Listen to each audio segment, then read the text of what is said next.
Scions of the Southland, July 18th, 2022. Mr. Grant, Mr. Purdy, we have a vacation to get to later this week, but we do want to get some content in before we do break for the summer. Mr. Grant, I heard you had some opinions about SEC Media Days that are taking place down the street at the College Football Hall of Fame. I mean, I don't know if this is Media Days in particular, because it came out a little bit before the world descended on Atlanta. I put that in some quotes if you couldn't tell. I think media podcasting, days are a little of course, bit, visual medium. Media days are a little bit banal, if that's how you say that. I don't know. Banal. Words are hard. Banal? That doesn't sound right. I think banal. Yeah. Okay. Okay, we'll litigate this later. Akshay, I'm voting you off the island. Anyways, the whole Greg Sankey wants to cut mid-majors out or reduce their presence in NCAA tournaments really fits well into the theme of our last episode, I think, of the future of college sports. And I don't know, clearly there's not been a lot of movement on that other than just kind of an out of context quote, but I don't like it. I don't know if that's setting us up for a great podcast time here, but at the very least, the future of college sports certainly seems just as up in the air as it was this past week. I'll say this for Greg Sankey. Like, he had some choice quotes earlier today about just a variety of things. And things have been sort of gathering steam in the SEC the last couple of months and almost up to a year since Texas and Oklahoma declared that they were leaving for the SEC. It's his job just to go to bat for his conference, right? Like it's like Roger Goodell taking the heat from Congress for whatever Dan Snyder is doing, right? He's doing his job and he's putting his conference out there and being public. I mean, whatever the ultimate polar opposite of public enemy number one is, but for a conference, that's his job. So I'm not going to fault him for saying things. Okay, well, let me phrase it this way. Objectively, I'm not going to fault him for saying things that benefit his conference and his interests. However, I will crucify him for it because that's stupid. It is stupid. That's where I'll leave it. Incredible podcasting. Mr. Purdy, do you have any opinions on Mr. or General Sankey, as it were? General Sankey?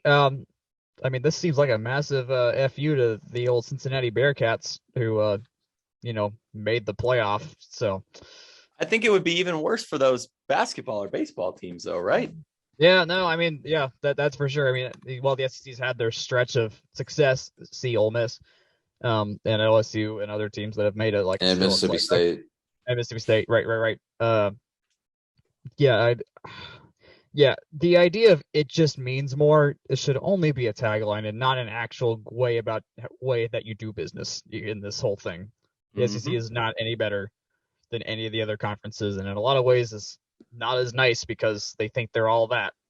And there's every other conference has something to give that represents the diversity of America too. So hence why I like the current state of things less than where we know this is going. Centralization of brands, probably a bad thing. I mean, yeah, there's no telling what will happen as we get further and further from our current state, I guess. You could end up with something. We already talked about this to death last week, so I'm not going to relitigate it, but you could end up with the Premier League. You could end up with the EFL and a lot more stratification.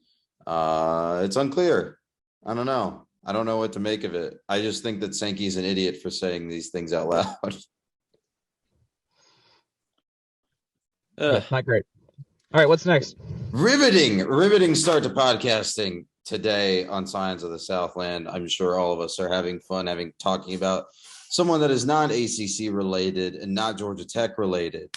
But I do have good news from the Flats. The 2022 Hall of Fame class for Georgia Tech athletics has been announced. I think that announcement was sometime in the middle of last week or early last week, but definitely after we had recorded the previous Saturday. So your 2022 Hall of Fame entrants are Georgia Tech football's Andrew Gardner and Joshua Nesbitt, who are both all ACC standouts. In basketball, you have head coach Paul Hewitt, who led Georgia Tech to the 2004 Final Four, and a runner-up position in that tournament.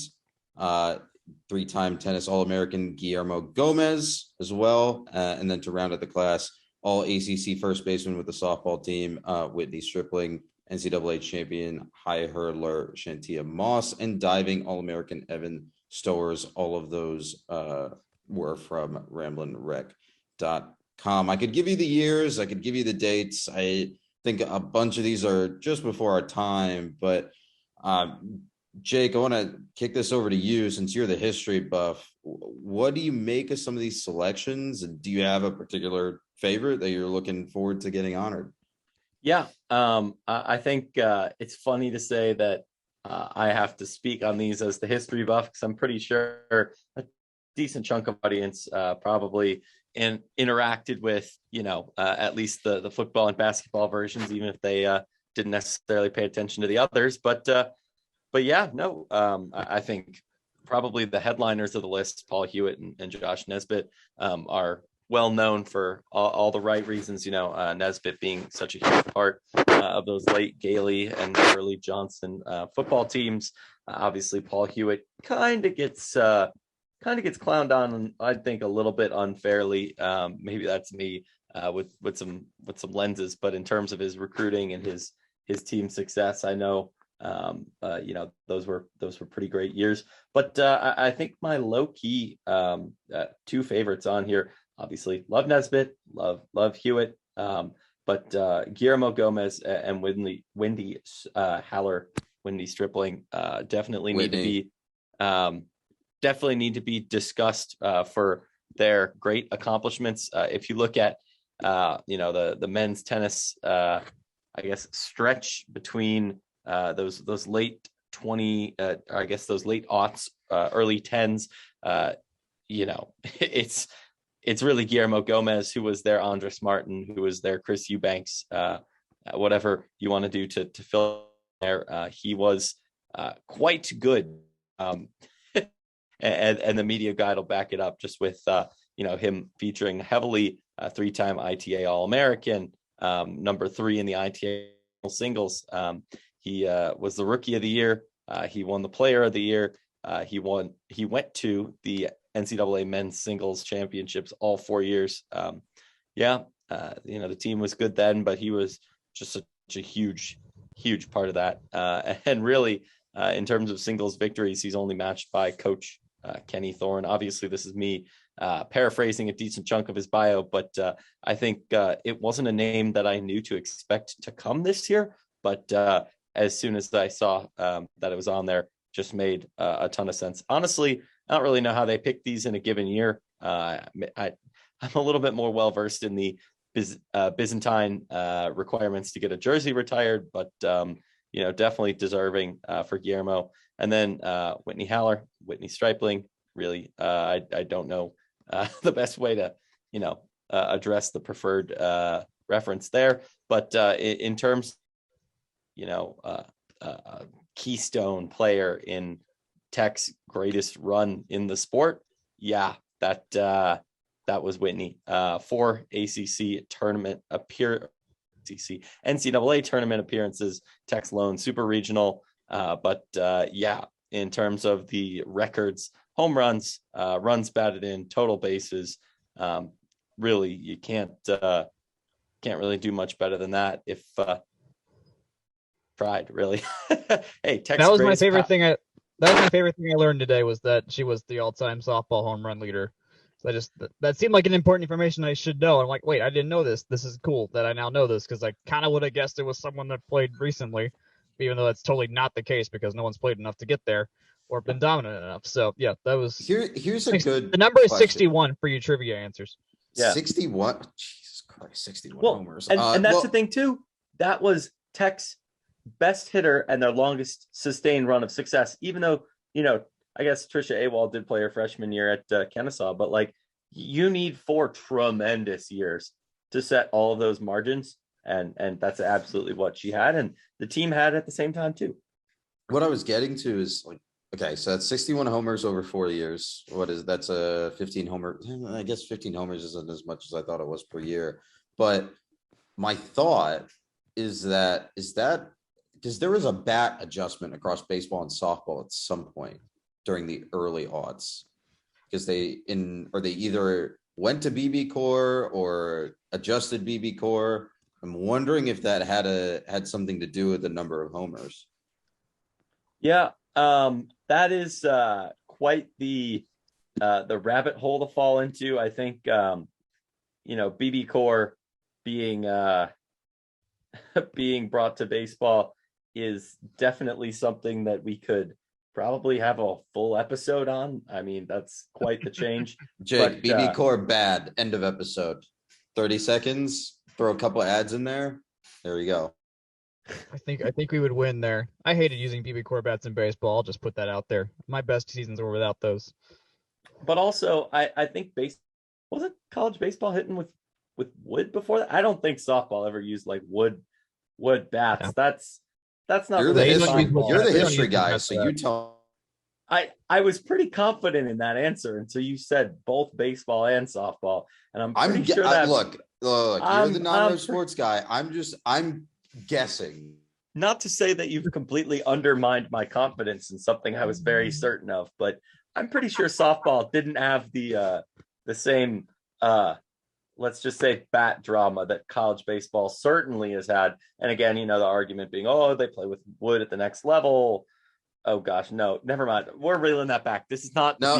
We're moving on. We're moving on. But you have given me a great segue into our next topic. If Jack doesn't have anything else on the Hall of Fame, I do have a last thing. I want to mention Andrew Gardner because he played all of 2015 for the Eagles at right guard, but he also was college football's Iron Man by the time he left Georgia Tech too. He had started 48 straight games, so in a sense he was college football's Cal Ripken when he was done.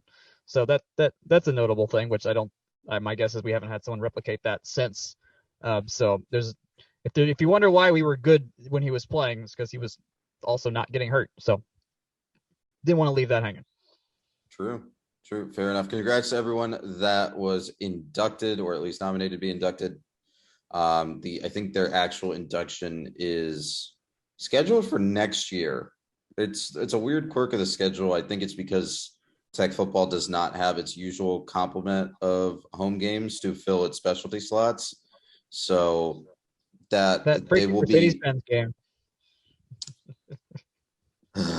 Anyway, moving along from that, but yeah, they have it's like 5 home games other than the Mercedes-Benz game, and all of those are filled by other specialty slots. So this got bumped over to 2023. They will be inducted with the 2023 class next September, I think was the date provided. But your discussion, Jake, on bats in Major League Baseball gives us a great avenue to explore some new additions to Major League Baseball. The Major League Baseball draft their amateur draft began yesterday. As we record this is Monday. It was started on Sunday night. From Georgia Tech, your selection so far through, I think, about 3 rounds or 2 days, or not rounds, 2 days, because they've been through at least 10 rounds. Kevin Parada at pick 11 of the Mets. Chandler Simpson, pick 70 to the Rays. Trace Gonzalez, pick 140 to the Pirates. Zach Maxwell, pick 183, to the Reds. Chance Huff, pick 231 to the Nationals. And Andrew Jenkins, pick 267 to the Tigers. Jack, I want to go to you first. What do you make of the selections? And especially, I think at the top line thing for me was Kevin Parada, unfortunately, to the Mets. Yeah, I know. I mean, he was projected to the Rangers too in the most recent projections I had seen, which was the 3rd pick. So I mean, his money slot isn't as much as it could have been, but that's fine. I mean, will he be a Met all the way? Who knows? If he progresses well enough, he becomes a valuable trade piece in some places, and we know Steve Cohen is a guy that will spend a lot of money. So to get the guy he wants, and I bring that up because a guy named Juan Soto is supposedly available right now. So that is a whole box I of was- Skittles I that was we sitting do not on want that to one. touch. I was going to say Kevin Parada. You might say Mets, but I say future Nationals. I know it's prospect very Kevin Parada. it's an interesting spot. So yeah, in Texas, he's 12th first round pick. So very cool there. And then what's it? Yeah, so that's good for the Mets. I say that the Braves have former Met Travis d'Arnaud killing it right now as an all-star. And Robinson Cano. Don't forget and about Robinson Robinson Cano. Cano, paying who the the Mets are Braves. still paying. That was one of the greatest things. Was Snickers like, yeah, you're starting as soon as we signed you because we're playing the Mets today. That's a good one. Jake, you had something on Kevin Parada? Yeah, I was going to say, I think despite, the Mets giving me one of my most sad boy sports memories, NLCS 2015 Game 4. I thought you were going to go for 03. No. That was the Marlins, sir. No. Oh, that's worse. I feel like as the non-Braves fan on this podcast, well, I like the Braves. I mean, my Maddox jerseys I'm recording Braves this adjacent. in my closet to be near Braves the adjacent individual. Wi-Fi. Yeah, but anyways, yeah, I don't know where it's hung up on any of my shelves. Anyways, the the Cubs fan being impartial with Justin Henry Malloy, Luke Waddell going to Braves country recently. You can't expect them all to go somewhere you want them, and if it's Kevin Parada of the Mets, he may not be there forever. Like we said, I think Steve Cohen could very well throw him in with a Juan Soto dealio, and honestly, I think him falling to 11 is what surprised me more than the fact that it was the Mets, or you see Huff going to the Nationals a little bit later. Honestly, Jenkins being down in 9, coming after Huff or Maxwell, kind of surprised me too. But really, Parada going 11, I think I don't think I saw him lower than 6 or 7 across the board. In terms of where he was going. Most mocks had him in the top 5, and they were saying, okay, he might go 3 to the Rangers, 5 to the Nationals, I think was the other one. But and some of these other cases, right, they already had a top line. They already had a top line catcher, a catching prospect, and the Mets do too. Don't get me wrong, the Mets do too. If from what I was reading on Twitter.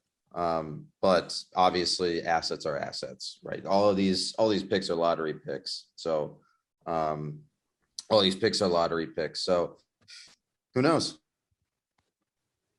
Yeah. And I should note, like, there's so many players in the MLB draft. And so you just never know what team is just high on someone that no one else is, because it's mathematically extremely possible for this to happen. And then, I mean, the Braves have exploited this as well. So, I mean, in a sense, you should have a variance in terms of projections way more than in football or in basketball, because you just never know who someone's getting at. Yeah, and I think that's like the whole pitching versus, college pitching versus college hitting versus high school pitching versus high school hitting, and then you can pick people up internationally and all that stuff. But I mean, you can talk about best player available all day, but I think the Cubs picking up Cade Horton at 7, if we're going to get into our little biases here, with Parada still on the board. I get you're not always going best available in any sport, in any draft, in anything like that. But a 4.86 ERA when you had Tex a home run all-time leader, and I'm a little bit biased liking Kevin Parada and whatnot, but loving Wilson Contreras, not wanting him to go anywhere, but I think there's in all sports there's going to be a lot of Monday morning quarterbacking, or if you will, to borrow a different sports analogy, in the same way that like the Mark Apple versus Chris Bryant debate could be made, but or something like Michael Jordan going 3rd overall back in the NBA draft 40 years ago. That's something that still gets asked anytime too. So it's a draft. I think Parada's going to land on his feet wherever he goes, in the same way that, like, even being surprised that Jenkins went all the way down in the 9th round. I don't think we've talked about the down ballot or the down draft guys as much, but just because Jenkins goes round 9 doesn't mean that he's they've got a path.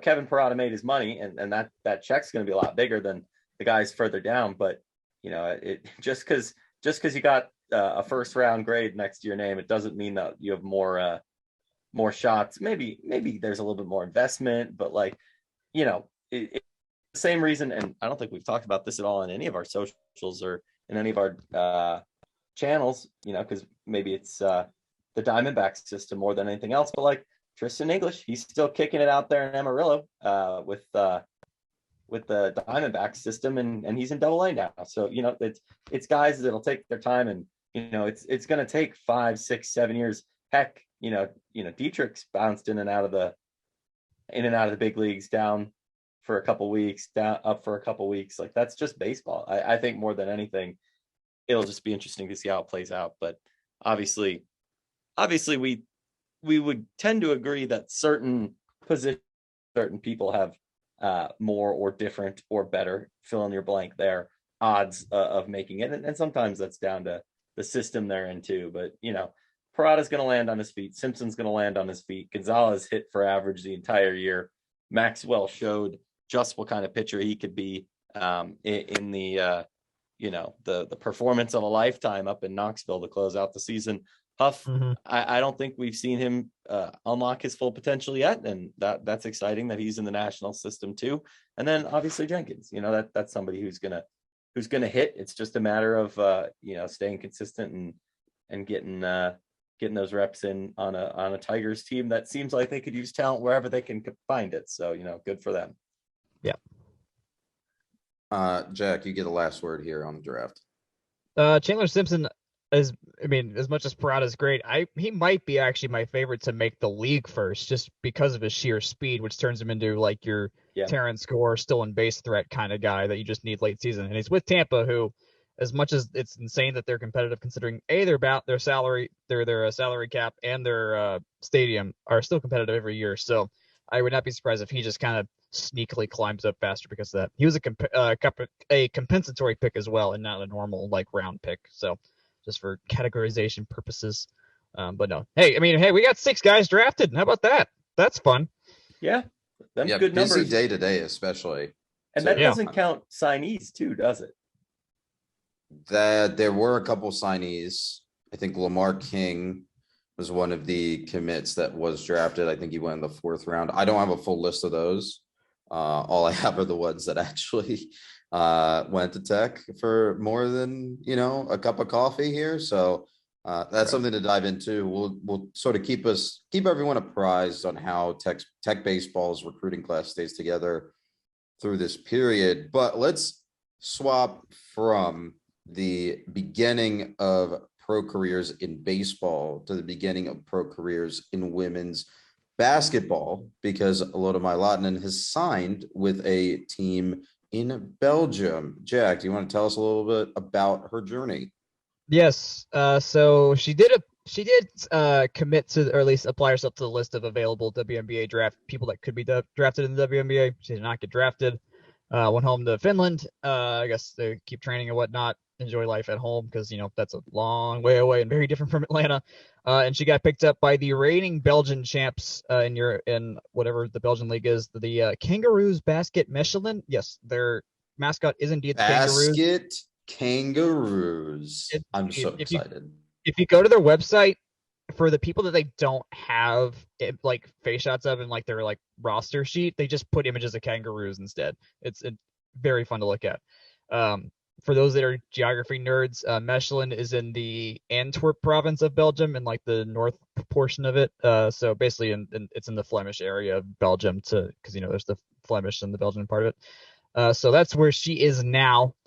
She is also only the second Finnish woman to make the Eurobasket League, which was the surprise to me, because I kind of figure that's a large country, at least by land. I would think there'd be more, but so she's really actually trailblazing a lot here for Finnish women's basketball. And on the podcast that I recorded with her for the technique, she did mention the Finnish, at least on the national team scale, Finland's on the up and up, and still kind of finding its ground and getting better. And she's definitely one leading the charge there. So it's good to see Tech people making trailblazing new ground out there in other parts of the world and in other sports. She has told me she wants to come to the WNBA at some point, if she can get to, if someone's willing to sign her, but at least she's landed on her feet. She's got a team. I will also note that Loyola Kubai will be playing in Eurobasket as well with an Italian team, so they'll both be out there in Europe for the Winter League, which basically is Eurobasket runs like when EPL runs and all the European soccer leagues. For those who aren't in the know, can you explain a little bit of how Eurobasket is set up? I don't have this on the shot sheet, so if you're not prepared for it, I can cut it. But I can try here. So yeah, the schedule it aligns with the NBA schedule. So it's your fall, winter, early spring league.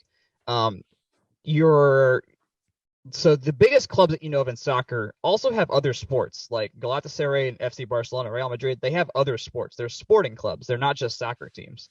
So legitimately, like Mechelen, the Kangaroo Basket Mechelen, could legitimately play FC Barcelona, but they're playing them in basketball, not in soccer. So it's a lot. Imagine if the college teams in America also had like a professional element in terms of like development all the way through. Europe has that. And so you end up playing teams more like that. I know Pau Gasol played for one of those teams that also had a soccer club somewhere in there. I forgot which ones he did, but one of the ones in Spain. So yeah, you play there are leagues within just the countries, but it's also you play other countries because Europe it's got a lot of countries in there, and it's just you end up playing everybody. They have a top flight kind of situation there, hence Eurobasket. yeah, so the way that someone explained it to me, and maybe this helps people understand it, or maybe it doesn't. Hopefully it does, but it's sort of if the Super League idea in soccer had actually happened, and you had your international play between all of these champions, well, not a Champions League strictly, but all of these like top brands, and then they went back and also played their domestic leagues. That's the way it was explained to me before. I don't know if that's actually the case, but I just know they have good teams. This is where Luka Doncic came out of. Was this for those that know him in the NBA? Real Madrid, Luka Doncic. Right. Luka Doncic and Cristiano Ronaldo are the same, as I've always said. Clearly. Jake, do you have Eurobasket opinions? This is a long shot, I know. I mean, I think that the team Ben Lammers was playing for in Berlin had a cool jersey, but outside of that, he's not supposed to be absolutely killing it out there too.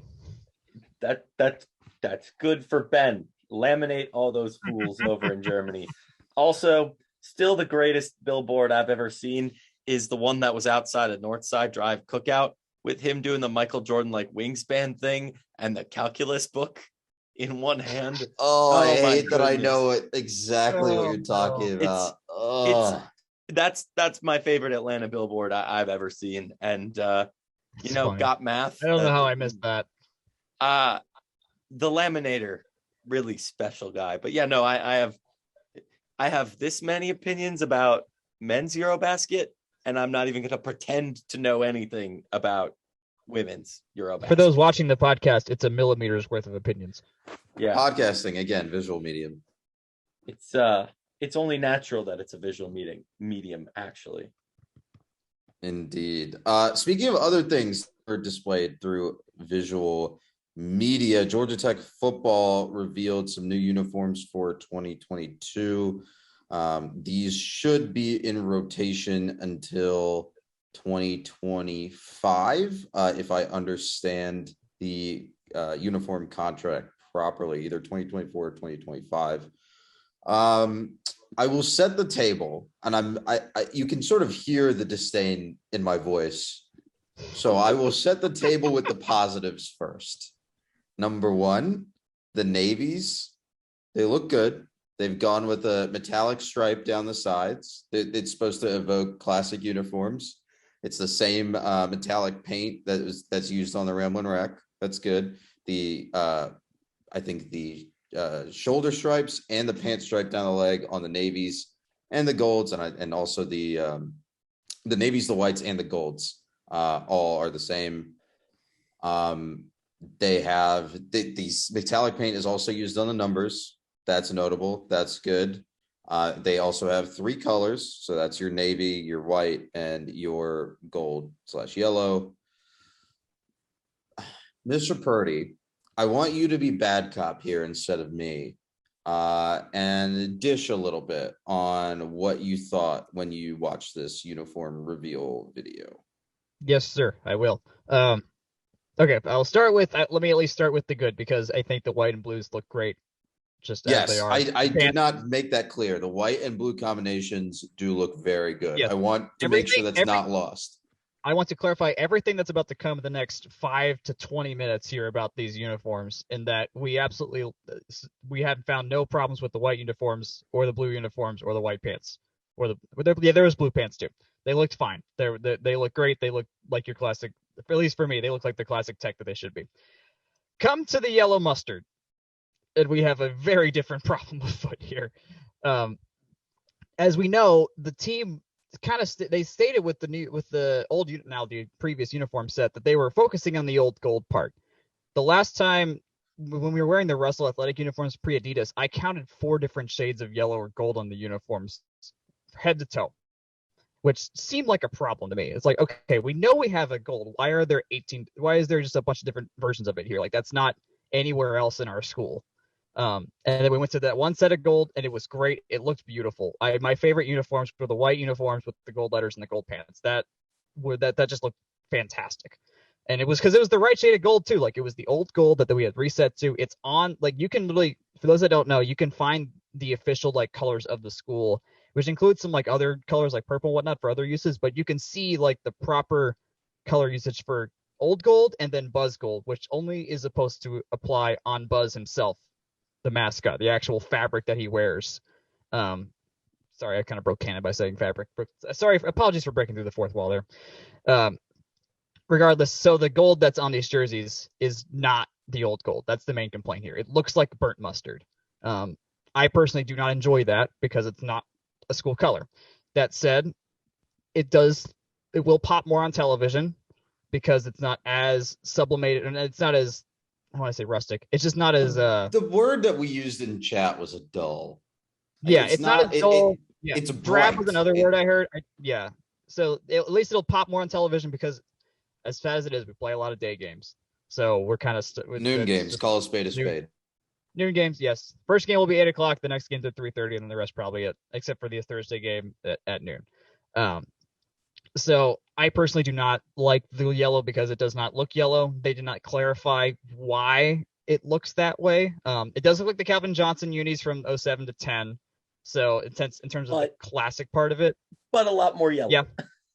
But a lot more yellow. That's the thing. It's a lot more yellow. Those Calvin Johnson unis had that metallic part of it, which works in the numbers. The metallic is working extremely well inside the numbers. I have no problems with that right now. But the yellow that's the problem. I'm saying the word yellow and not gold here. That's particularly, it's specific, right? You have to be specific because it is literally yellow. And I think you nailed the point that when you brought up Buzz Gold was at one point a confusingly large part of our institute's visual identity, right? So you log onto the website and it would be black and Buzz Gold. They had to get away from that because it was just not our colors at all. Yeah, or like the Pittsburgh Penguins website or whatever. Yeah. Our colors are white and gold, and they made a whole point about we're rebranding as we go to Adidas. We've done the searching for the gold. We looked at the rec and we looked at all the other stuff that they looked at.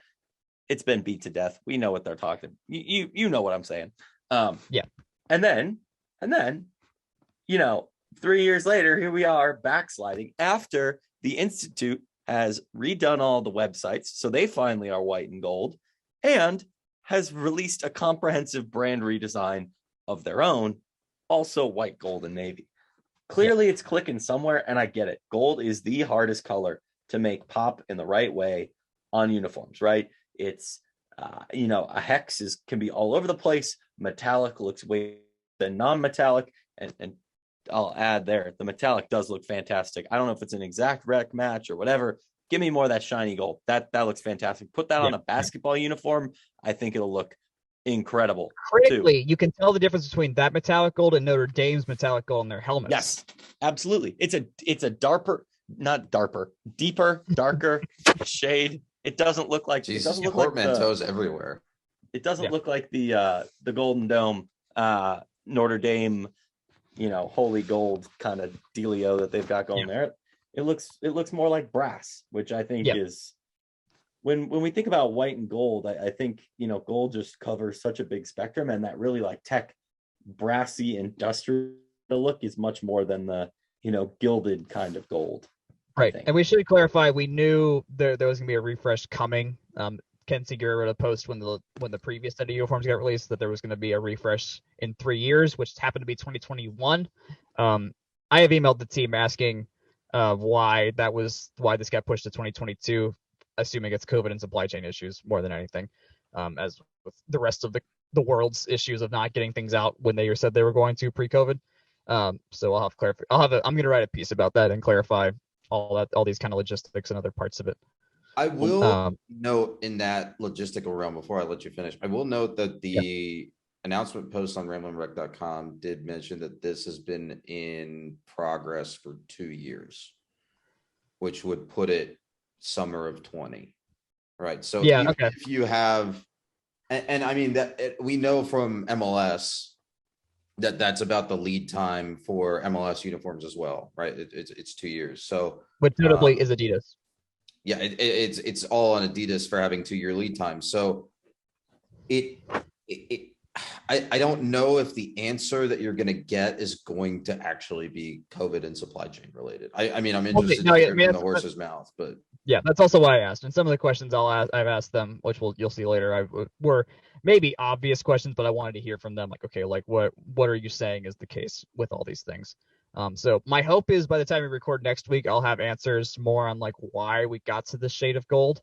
And if it is because they wanted to do a more throwbacky thing and just like they just felt like picking that shade of yellow was a better fit for the theme, which in that case I will kind of understand, but just feels like such a quick changeover from finally getting it right, like really right too, is my thought. And also like that the previous set matched, I think, just what tech was in the moment really well, and going back to a set that looks like what we were isn't what tech is now, and it isn't in the most public forum that tech gets, is not representing visually what tech is at the moment in terms of a very progressive, high tech, incredibly intended modern school.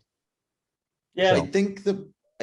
I think the play, like if you're going to be very cynical, it's sort of a nostalgia play, right? Like you're making a video of every program is going to do this though, right? Like you're making a video with all of these highlights from years gone by, notably not a lot of highlights from recent memory. Mm-hmm. And you're using that as fodder to, generate excitement of the program. I'm not going to be, I'm not going to fault the Georgia Tech Athletic Association for doing something like that. However, okay, well, you have, I'm not going to say this 2018 set of uniforms were bad.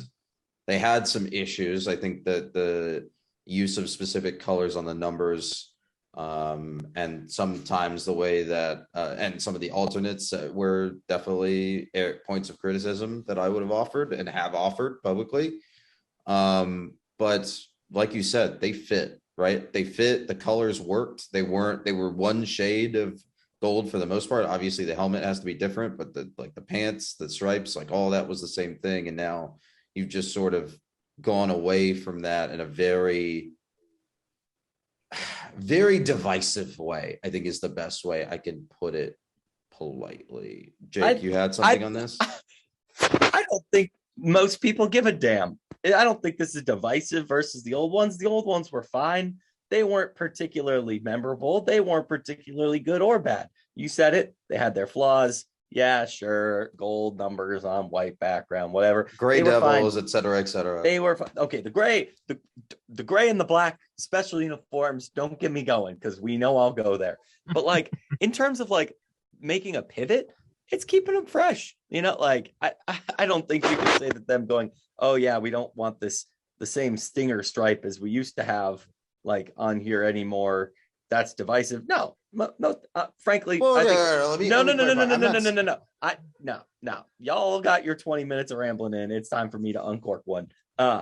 I don't think most people care. Like they just want to see a nice looking uniform, and not to push back too much on, you and Jack at the same time here, but like in terms of the retro, there's so much ink that's spilled in the uniform world of like, oh, cutting edge uniforms, cutting edge, blah, blah. But I think cutting edge, some Garbo, like Oregon gray on military green, or what, you didn't like RoboDuck? Michigan State putting like neon green. Man, this green is just really not my thing, I'm guessing, but neon green with the weird font on their classic darker green. State. Like modern uniform design you get a good one every once in a while, but for the most part, why are you changing what ain't broke? Like I get it, text values, sure, yada yada, modern, cutting edge, progress and service. Those have been our values for 150 years. It's a freaking football uniform. You can't embody modernity. I'm loving this in a football uniform. Like it's a shirt. Like it's a fancy shirt that does stuff. Is it functional? Sure. Yeah. Is the yellow gross? Also, yeah. But like in terms of like a lot of this stuff is just spin, right? Like, oh, we're embracing specific teams from history. No. This is just them going, hey, we thought those look cool. Here are some clips of Calvin Johnson doing cool stuff. It's white, it's gold, it's got navy. That's what it needs to have. Whether that's a fresh take on something classic versus modern versus retro, all has very narrow lines. And maybe this is me oversimplifying too, but I don't think any tech person is going, oh, this is too different than what we had for the last 4 seasons of Georgia Tech athletics. Now I must riot and cancel my season tickets. They're canceling them for other reasons. Trust me. This is true. It's not the uniform, not that it doesn't matter, because saying it doesn't matter is, I think, an amplification as well. But like in terms of trying to box all these thoughts, it's very hard to do a cutting edge uniform well. It's very hard to embrace modernity well. It's very hard to throwback well too, because like giant pads of the 80s and 90s, that's just not what they look like anymore, right? If you're trying to get that exact same style, it's not going to happen. In the same way that you're never going to have, Jeff Sims running out there in a leather helmet for the true retro Georgia Tech glory days, John Heisman, William Alexander, throwback, whatever. Yeah, Heisman was out there playing in a white wool shirt with gold, by the way, like that, or gold tee on it, by the way. That's never going to happen again. Sorry. No. That's a lot of thoughts that I didn't really box up neatly there, but point is, no, I see what you're saying. It's a uniform. I see what you're saying. It's the flip side to every sport. It's just a game. But they'll look fine. The yellow's they back. will look fine. The yellow's back. Let me go back. The white and blues, I'm gonna love when they wear them. When the yellows come out, I'll be okay. I know this isn't great. Hopefully I'll understand more in a week. I do want to ask this one question though about the helmets. For those that are wondering if the white helmets are still there, in one of the thumbnails I saw of one of the videos, it was hidden kind of behind whoever was standing there, but I did see it, so I don't think it's gone. Okay. I have asked the team whether the honeycomb helmets are going to ever come back too, which I think they really should, because those were just fantastic and a thing that only we can really do properly. So, Jack, I got a question. Yes. Have we uncorked the staff grades yet, and I just wasn't paying attention well? No. Or should we do that? Thank you for reminding me. Let me do that. Well, it'll also be part of my piece, but I want to also uncork that as well. Let me first scroll up. Okay, so I asked on the A to F scale, skipping E, which is very untech-like of me. I apologize. We had 4 people say that they had on the A to F scale. 4 people have them at B, 1 at D, 2 at F, and then 4 at a C. So basically, it's a C, B, B minus kind of arrangement is where the staff of FTRS labeled them. What did you think? Because I know you voted for all of them to get them all in the reactions. Oh, it's true. I didn't. Where are you falling? Yeah. Because of the strength of those, if the yellow was just anywhere closer to gold, I would have had them a straight A. But they're going to fall into a B because of that, because that in theory is a third of the uniforms right there that we're wearing, which drops them from a solid A from the A minus to the B plus kind of area. I think that's Also, fair. the problem with that is the most common uniform combination, or at least the classic uniform combination, is gold helmet, white top, and then gold pants. I know. Yeah. So yeah. the Those prediction, gold pants look particularly bad with the metallic stripe and the yellow. That's what I hate about this. There's gonna be 3 shades of yellow and gold on that uniform. But I think prudent prognostication would predict that you will see that those yellow pants quite often this season. Yeah. I want to fly by one idea that I didn't put on the sheet, but I just want to fly by you. Should there be, because I realize the wreck is a massive mascot for us, should we have a helmet that has the wreck on it? Chris Pascal asked that on Twitter too, actually. I was doing my Twitter scrolling, looking at what the From the Rumble Seat world was, saying and being added by football manufacturers and, all that good stuff. God, it was a mess.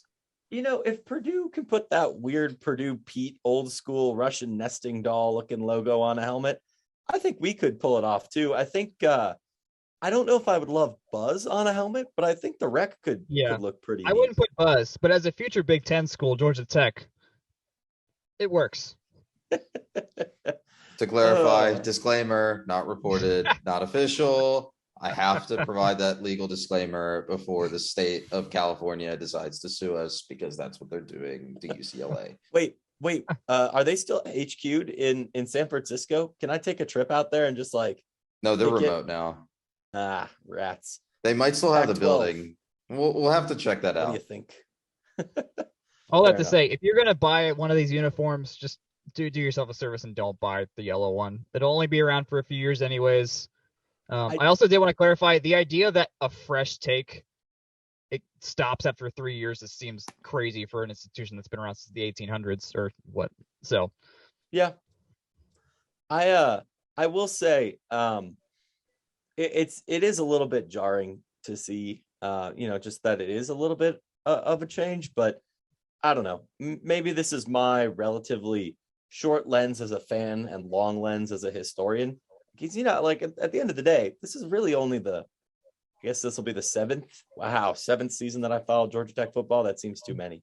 But no, I don't know. Maybe it's just that I saw the old ones for 3 years, and then I saw the now old ones for another 3 years, that maybe my staying power just isn't there as me as a person for that perspective. But that being said, I think at the end of the day, I can't give these a complete grade until I see that yellow out in the sun or the rain. That's a good point. No, that's a good point. We've only seen them online. Let's see what they look like on the field. Let's make sure. Hey, they could look a lot better when we kick off against Ole Miss on that 3:30 game. So we'll see. This is way too much emotional hedging for me. I need you to stop sitting on the fence and just give me a yes or no as to whether they're good or not. Think about how bad Clemson's football jerseys look on television. They look red and blue, and they're supposed to be purple and orange. I can't judge that. Your color settings, dude. Yeah, it might be on your TV. They look fine, but I will say that whenever they do, it's either the all orange or the all purple. It's like eye searing. Yes, it is. My final take on the football uniform stuff is, they're only here for 3-4 years, I guess. And I will say, at least on the refresh scale, soccer teams do uniforms every year. NFL teams get uniform refreshes, I guess, so they can apply for them every 5 years. I think that's something along those lines. Most soccer teams get them every year, I say. I mean, soccer teams have had dumb uniforms before, and we've eaten it up. So I guess it's fine. I'm not going to be happy about it, but it's fine. So let's move on to some quick news items before we wrap up. Football media days. We were talking about football just now, but football media days will be later this week. I think that starts on the 21st, I believe, in Charlotte. Shauna Spann was hired as cheer coach, replacing Daniel Nestor, who left the program earlier this year. And the inaugural Georgia High School Football Hall of Fame class includes 6 Georgia Tech members, including Clint Castleberry, Bill Curry, Stan Gann, Calvin Johnson, George Maloof, and Larry Morris amongst the inaugural 45-member class. Any other news items that you'd like to go through? I think it's kind of shocking how long it took Georgia high school football, considering how important that is down here, to have a game. But other than that, it's weird. We're in those dog days of summer, man. There's not a lot going on. I guess Tech released their 40 under 40 today, but other than that, I haven't seen much news from the big institute either. The closest thing that exists to this Hall of Fame thing might be that exhibition in Mercedes-Benz Stadium with all the NFL players from Georgia on the wall of helmets there. Yeah. But I also don't know much about outside of Atlanta that might have some good depiction of all the great Georgia high school football players, but that's at least we've upgraded from that.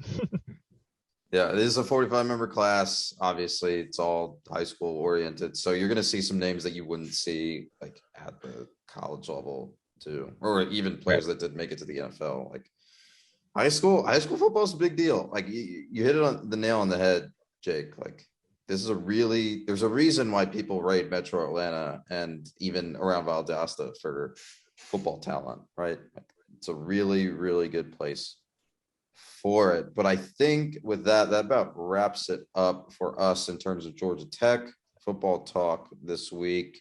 Mr. Purdy, you had one thing that you wanted to know before we head out of here.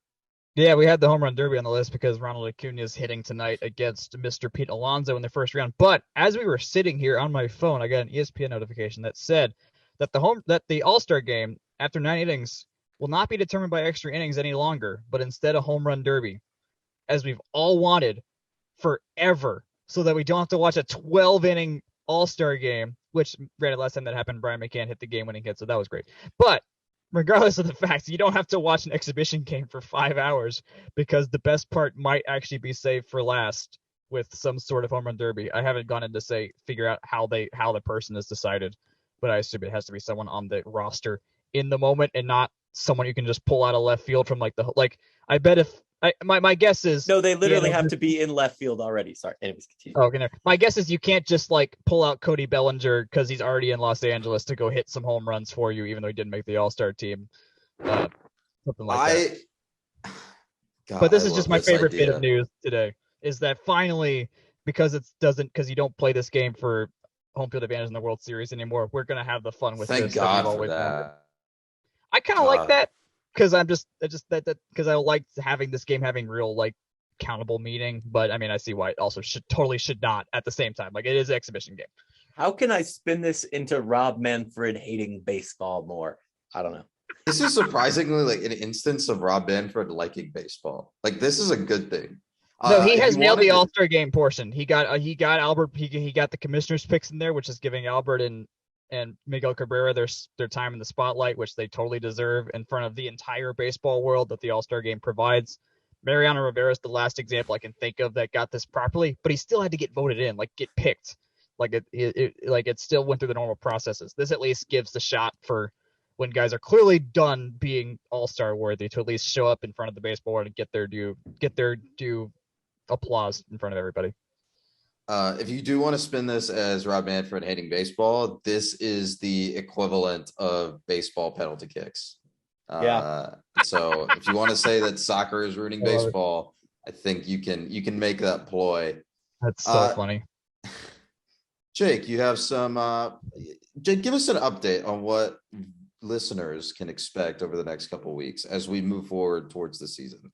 Yeah. So I'm going to tease a surprise guest for next week and leave it at that because I'm terrible at keeping secrets.